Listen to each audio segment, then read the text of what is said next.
አንተ የሐዘን ልጅ ማለት ነው። ቢሆኒ እኔ ግን ብንያም አልኩኝ። ብን ልጅ ሲሆን ያም ማለት ቀኝ ማለት ነው። የቀኝ ክንዴ የቀኝ ኃይሌ ነህ ሲል ስም አወጣለት። ሆኖም ግን እድሉን በደንብ አየውና እድልህ ግን አለው ነጣቂ ተኩላ ነህ አለው። አየው እንዲህ የሚያዩ ነበሩ። በግልጽ እግዚአብሔር በስውር የሚያይባትህ ምን ይሰጥሃል ነው ያለው። በግልጽ ይሰጥሃል፣ ግልጽ ያደርገዋል። ነገሮችን ሁሉ በደንብ ያሳይሃል ማለት ነው። በደንብ እንግዲህ ከእግዚአብሔር ማየት የሚፈልግ ሁሉ ከእግዚአብሔር ማየት ይችላል። ከእግዚአብሔር ማየት የማይፈልግ ሁሉ በራሱ አይን ማየት ይችላል። አሁን በራሳችን አይን የምናየው ነገር ስናይ ልክ እንደ ሎጥ እናያለን። እኛም የሚያይባታችን በግልጽ የሚሰጥበትን መንፈሳዊ ኃይል እምቢ ስንል የምናየው ልክ እንደ ሎጥ ነው። አብርሃም በጸሎትና በአምልኮት በስግደት በጾም ሕይወቱን ሲባርክ፣ ሎጥ ደግሞ በሀብት በገንዘብ መሞላቀቅ የሚፈልግ የሀብታም ስሜት የነበረው ሰው ነው። ግን እግዚአብሔር እንደሚያየው ስላላየ የእግዚአብሔር በግልጽ መክፈል በእርሱ ውስጥ ስላልነበር በአብርሃም ራእይ ውስጥ እግዚአብሔር የሚያየውን ማየት ነው። በሎጥ ራእይ ውስጥ አይኑ የሚያየውን ማየት ነው።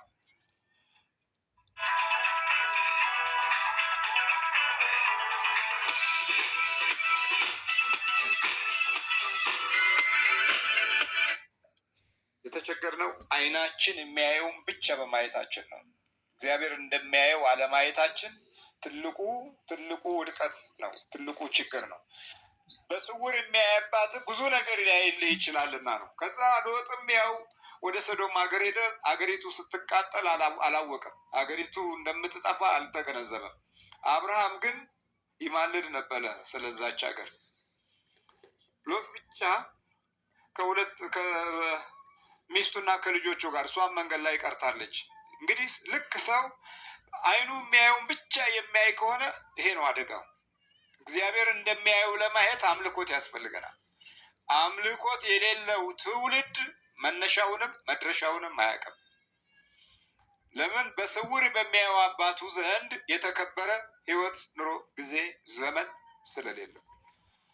በግልጽ የሚሰጥ አምላክ ደግሞ የሚከፍለው መንገድ አለው። ሎጥ ሀብቱም ገንዘቡም ኑሮውም በሰዶም ሀገር ሲቃጠል የአብርሃም ርስትና ሀብት ግን ከእርሱ ጋር ነበረ። እግዚአብሔር ስሙ የተመሰገነ ይሁን። ለምን? አብርሃም እግዚአብሔር ያየውን ስላየ ወደሚቃጠል ሀገር አይደለም የሄደው፣ ወደ ከነአን ነው የሄደው። ሎጥ ወደሚነደው ሀገር ነው የሄደው። በራሱ አይን ነው። በራሳችን አይን ብዙ መዘዞችን አምጥተናል። የእግዚአብሔርን አይን አልጠየቅንም። የአምላክን አይን አልፈለግንም። እንደ ሀገርና እንደ ተባረከ ትውልድ አንጻር ሲታይ ብዙ በእግዚአብሔር አይን እያዩ ሀገርንም ሰላምንም ፍቅርንም ጸጋንም አቁመው ያለፉ ሰዎች ነበሩ። በራሳችን አይን ማየት ስንጀምር ጸጋንም ክብርንም ኃይልንም ሞገስንም ጥለን የተዝረከረክንና መነሻችንንም መድረሻችንንም ለማወቅም ሆነ ለማስተዋል ጊዜ አላገኘንም። በኑሮ ውስጥ ባለው ነገር ተደበቅን። በዛ ውስጥ ተደብቀን ለዕለት እንጀራ ዘመን ጨረስን። ለዕለት እንጀራ ብቻ ለዛሬይቱ እንጀራ ብቻ ጊዜ ጨረስን። ይህችውም እንጀራ ከክፋት ጋር የምናያት እንጀራ ናት። ሌሎች በክፋት አይን ያዋታል፣ እኛም በክፋት አይን እናያታለን። ብቻ ትንቅንቅና ትግል ነው። እንጀራ ለትግል፣ ትግል ለእንጀራ ሆኗል። ስለዚህ በግልጽ የሚያይ በስውር የሚያይ አባታችን በግልጽ የሚሰጠንን ስጦታ ለመቀበል በስውር ማየቱን እንኳ ለማመን የተቸገርነን። ስለዚህ የተሰወረው ሰይጣን ሕይወታችንን፣ ዘመናችንን፣ ትውልዳችንን እያጠቃው እንዳለ እንኳ ለመገንዘብ አእምሯችን የተመቻቸ አይደለም። ብዙ ነገርን ረስቷል። በመጽሐፈ መክብብ ላይ በመጨረሻው ዘመን ሁሉም ነገር ይረሳል ይላል። ሁሉም ነገር ይረሳል። ይሄ ነው መርሳት ነው። እና በስውር የሚያይ አባታችን በግልጽ የመስጠትን መንፈሳዊ ኃይልን የምናዳብረው ታዲያ በጾም በጸሎት በአምልኮትና በስግደት ያለንን መንፈሳዊ ሕይወት መምራት ስንጀምር ነው። በዚህ አይነት ሁኔታ ከሆነ እግዚአብሔር እንደሚያየው እናያለን። እኛ እንደምናየውም እግዚአብሔር ያይልናል ማለት ነው። የምንፈልገው ነገር ላይ መልስ ይሰጠናል። ስለዚህ በትውልድ ውስጥም ማየት ያስፈልጋል። እንደዚህ ዝም ብለን ለአንድ ዘመን የሚኖር ወይም የአንድ ሰብአዊ እድሜ ብቻ የሚጨርስ ሰዎች መሆን የለብንም። እንደዛ ከሆነ በስውር በሚያየው አምላካችን ዘንድ በግልጽ የሚሰጠን ነገር የተቋረጠ ይሆናል እና በጾም በጸሎት ውስጥ በስውር የሚያባትህ በግልጽ ይሰጥሃል። እንደዚህ ነው ስንጸልይ እንኳ አባታችን ሆይ በሰማይ የምትኖር አይደለም ምንለው፣ ስምህ ይቀደስ ብለን መንግስትህም ትምጣ ብለን ከዛ ቀጥለን ነው የዕለት እንጀራችንን ምን በለን ነው ዛሬ ስጠን። ስሙን ከቀደስን በኋላ ነው የዕለት እንጀራ የሚያስፈልገን። አሁን ይሄንን ያላልንበት ህይወት ውስጥ እንጀራው ራቀ። እንጀራው ተንኮለኞችን አመጣ። እንጀራው ምቀኞችን አመጣ። እንጀራው የክፋት ሰዎችን አመጣ። እንጀራው ከሃዲዎችን አመጣ። እንጀራው በጎ የሆነ ስነ ስርዓት ያሳተ ወይ ወደዛ ሄድናችሁ ስነ ስርዓት እንጀራው ሰይጣንን አመጣ። እንጀራው ክፋትን አመጣ። እንጀራችን ለምን ስምህ ይቀደስ አላልንም? መንግስትህ ትምጣ። ሰማያዊ መንግስቱ ከሰማያዊ መንግስቱ መካከል አንዱና ትልቁ እግዚአብሔር ህዝቡን መጎብኘት ነው። እግዚአብሔር ህዝቡን ሲጎበኝ በእውነት የእግዚአብሔር መንግስት አንደኛው ክፍል ነው። እግዚአብሔር ህዝቡን ሲጎበኝ ምህረት ይመጣል።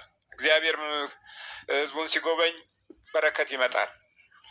የውስጥና የውጭ በረከት፣ የውስጥና የውጭ ምህረት፣ የውስጥና የውጭ ሰላም ይመጣል። በሁሉም መንገድ የእግዚአብሔር ሞገስ ይገለጣል። እግዚአብሔር ህዝቡን ሲጎበኝ፣ እግዚአብሔር ህዝቡን ሲጎበኝ ነው። ሩት እግዚአብሔር ህዝቡን እንደጎበኘ የሰማችው በረሃብ ምክንያት ተሰዳ ማለት ኑኃሚን በሞዓብ ምድር ላይ እንጀራ ለመብላት ሄዳ ባሏን ልጆቿን ስለ እንጀራ ፍለጋ አታ ብቻዋን ሆና እያለች እግዚአብሔር ህዝቡን እንደጎበኘ በእስራኤል በቤተልሔም ህዝቡ እንጀራ እንደጠገበ ሰማች ይላል። ምስራች ሰማች። ይህንን ያልሰሙ ግን ነበሩ። ሁለት ልጆቿና ባሏ ሞዓብ ምድር ላይ የጣዖት ምድር ላይ አጋንንት የሚጠሩበት ሀገር ላይ ተቀብረዋል። መቃብራቸው እንኳ በታሪካዊ ቦታ አልነበረም። የኑኃሚን ባልና ልጆች አገር የሌላቸው ሆነው ስለ እንጀራ ሞቱ። ስለ እንጀራ አገር አልባ ሆነው ስለ እንጀራ ሞቱ። እሷ ግን እግዚአብሔር ህዝቡን እንደጎበኘ ሰማች። ከዛ በኋላ ምንም አላመነታችም። ተነስታ ብቻ ወደ ቤተልሔም ጉዞ ጀመረች። ወደ ቅድስት ሀገር ጉዞ ጀመረች። በገብስ እሸት ዘመን ደረሰች። እዛ ያለውን የመጀመሪያውን የበረከት ኃይል እንደቀመሰች ስሜን ባካችሁ ኑኃሚን እያላችሁ አትጥሩ ብላ ጮኸች። ማራ በሉኝ አለች። ትጸልይ ነበረ። የሀገሬን እንጀራ ሳልበላ እንዳልሞት እያለች ባሌና ልጆቼ እንደሞቱት እኔ ከሀገርህ ከመንፈሳዊ ታሪክህና ከቦታህ እንዳልቀር እያለች ስትማጸን የነበረች ሴት ኑኃሚን አሁን አገሯ ስትገባ ማራ በሉኝ አለች። እግዚአብሔር እንደማያየው ማየት ካልጀመርን፣ እግዚአብሔር ማየት እንደሚችለው ማየት ካልቻልን፣ እግዚአብሔር እንደሚያየው ማየት ካልወደድን ልክ እንዲህ ነው የምንለው። በኑሮ በጊዜም በዘመንም ማራ በሉኝ ማራ በሉኝ አለች። ምን ማለት ነው? ሁል ጊዜ ህይወቷ፣ ዘመኗ፣ ታሪኳ የመረራት ሴት በሉኝ ማለት ነው። ኑኃሚን ማለት የደስታ ምንጭ ማለት ነው። ግን እንዴት አሁን ይሄ ስሜ አይደለም አለች። ከሰው ሀገር የኖርኩበት ከሰው ምድር የኖርኩበት ስሜ አይደለም፣ ስሜ አይደለም። ለምንድን ነው ባሏ ድንገት ተነስቶ ይችን ሀገር ካለቀቅን በረሃብ መሞታችን ነው ብሎ እግዚአብሔር እንደሚያየው አይደለም ያየው። እሱ እንዳየው ነው ያየው። እሱ እንዳሰበው ነው ያሰበው። በስውር የሚያየባትህ ምን ይልሃል? በምን ይከፍልሃል? በግልጽ ይከፍልሃል። ግር ብታወጣኝ ብላችሁ ተስላችኋል። አዎ ወጥታችኋል። አንዳንዴ ስለቱም ተረስቷል። አንዳንዴ እንሰስታለን አንናገረውና የምንሰራው መካከል ልዩነቶች ይመጣሉ። የሀሳብ ውጊያዎች አሉ። የዲያብሎስ አሰራር ደግሞ አለ። እነዚህ ሁሉ ተካተው በግልጽ የሚሰጠን አባታችን ላይ እናጉረመርማለን። የተሳልነው ስለት ግን ደርሷል። በስውር በሚያይ አባትህ ተናግረሃል።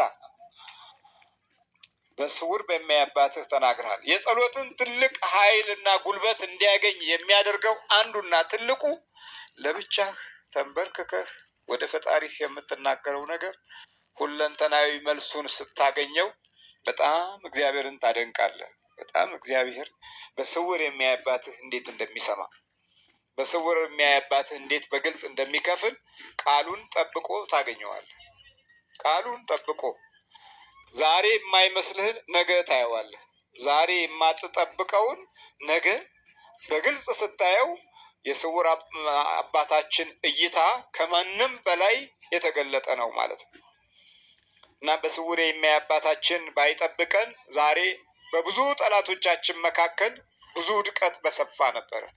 ስለዚህ ከዚህ ውስጥ አንዱ ጾማችን ነው። ለትውልድ መጾም አለ፣ ለሀገር መጾም አለ፣ ለቤተሰብ መጾም አለ፣ ለወገን ለጎረቤት መጾም አለ። የቀደሙ አባቶቻችን እኮ ለሁሉም ነበር የሚጾሙት። ዛሬ እንደውም ጾማችንን ለሌላ ነገር ነው የምናውለው።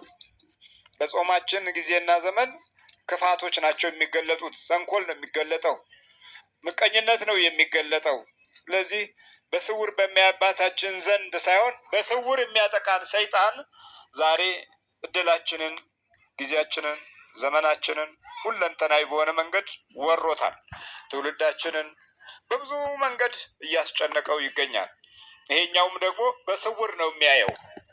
እግዚአብሔር በስውር እንደሚያይ ሁሉ ይሄኛውም በስውር ሲገባ አታውቀው፣ ግን ሲጀምርህ አንዳንድ ምልክቶች ያሳያል። ቅዠት ምናምን፣ አንዳንዴ መንፈራገጥ፣ አንዳንዴ መኝታህን መለወጥ፣ አንዳንዴ አቅጣጫ ትራስህን ማዛባት፣ እነዚህ አንዳንድ ምልክቶቹ ናቸው። ሌሊት መባተት፣ ድንገት መበርገግ፣ የልብ መምታት